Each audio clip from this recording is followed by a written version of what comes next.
all the years playing Cincinnati and the Big East days. The physicality that they play with, I mean, it reminds me of those old Big East rivalries. So it was certainly a huge challenge with us in terms of, you know, as well as they rebounded to come out of here with a victory. And all that being said, you know, they got 18 offensive rebounds. So, you know, down the stretch, you know, we're down 10. I think it's probably the first time all year we've had a, you know, a double-digit deficit and had enough resolve, enough resilience, and enough poise to you know, make that comeback and get a victory. So credit to our guys for staying in it and staying positive and grinding one possession out at a time to get us the victory.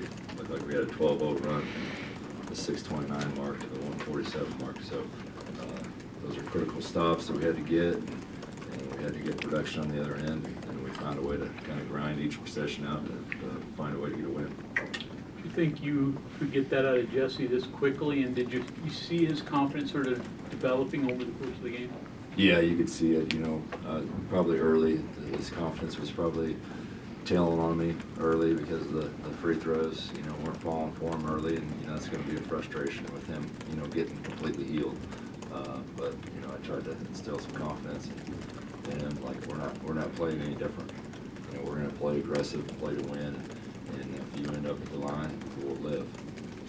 And so he had all the confidence in the world, and from there on out, 25 and 10, you know, it's a difference maker having Jesse out on the floor.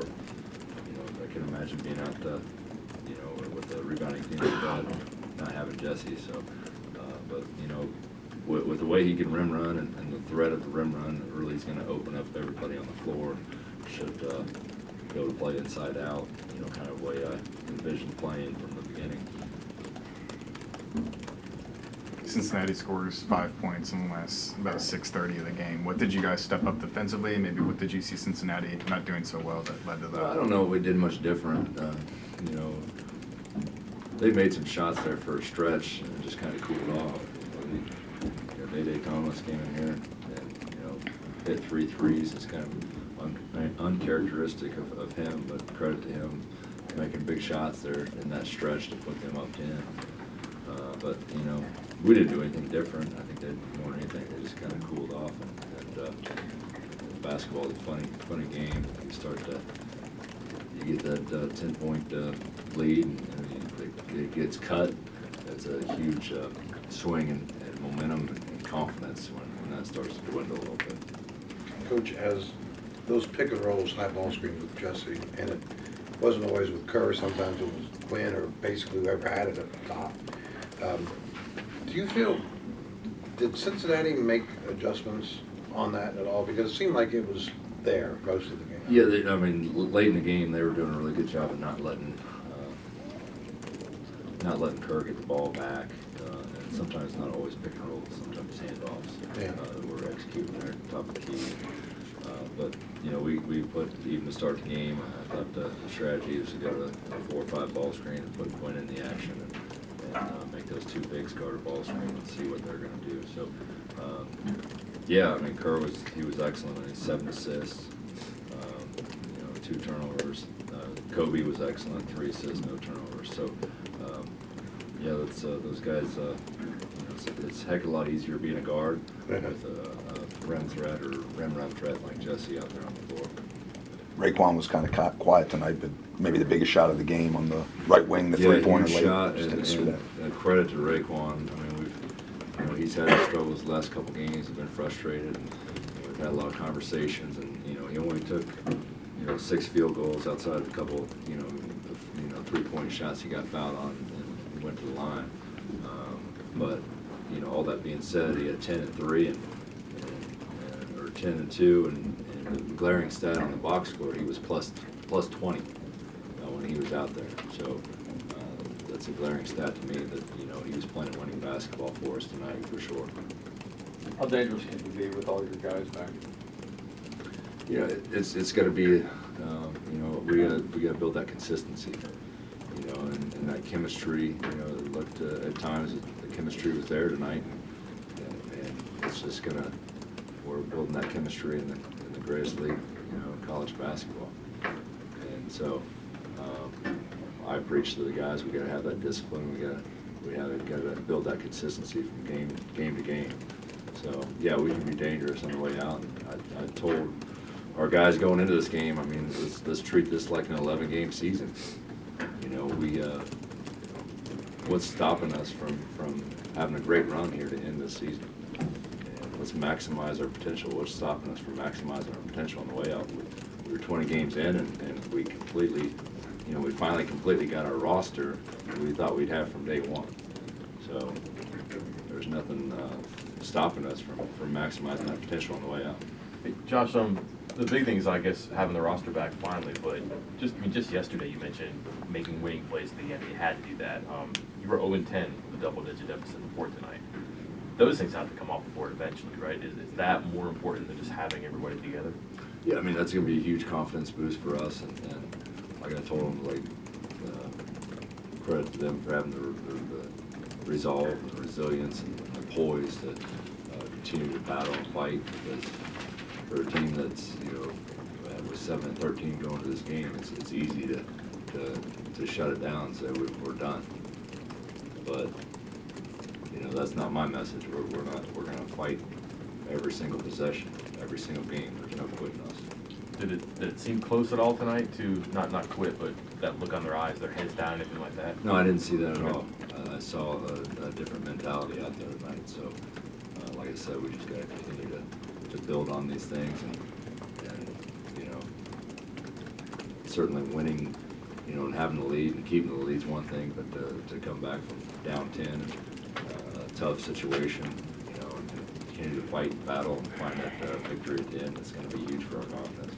Coach? Josh, you mentioned Jesse's ability to rim run as one of the keys in, you know, getting those lob passes, but there are a lot of really good point guards and a lot of guys built like Jesse that aren't as good as that one play phase.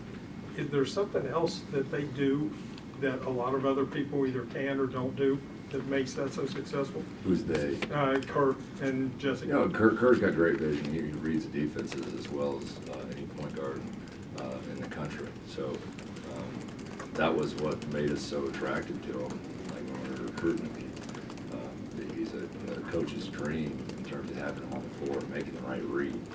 And you know, but you know, you have to have those threats around you, and you have to have a balanced threat. And I feel like we finally have those balanced, you know, balanced roster where you have threats outside of, you know, what they can do they can certainly key on certain people, which they've keyed on Raekwon without Jesse in the game, because they knew that was probably our highest,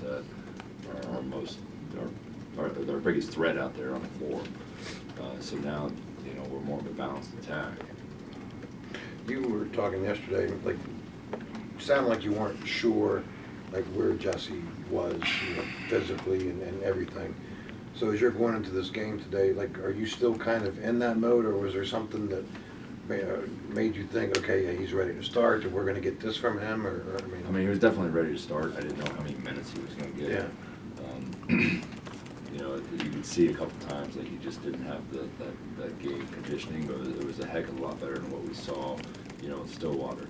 So, you know, he gave us nearly 10 more minutes than he did the other night.